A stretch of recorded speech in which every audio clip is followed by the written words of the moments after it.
तो चलिए शुरू करते हैं। তুমি কিছু বলো। আমার কিছু বলার নেই। রাশেদ ভাই আপনি কিছু বলেন। এই যে তুমি কিছু বলো। আমার বলার কথা একটাই বলো। কিছু বলা আছে গাইস। আমরা প্রত্যেক সপ্তাহে শুক্রবারে খেলতে যাই। তো প্রতি শুক্রবারে না এই শুক্রবার আজকে খেলে টেলে এই তো বাড়ির দিকে যাচ্ছি।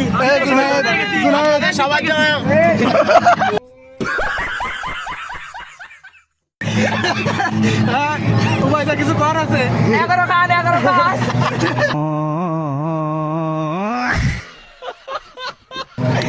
খাইছে কারা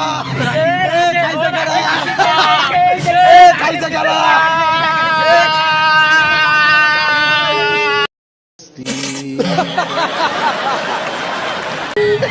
ভাই দা কিছু বল। 11 খান দিছি। 11 খান। এই যে খাইছে একটু দে ভাই। এই যে বড় ভাইরা এই যে 11 খান খাইছে। 11 খান খাইছে বড় ভাই। আব্বা কিটা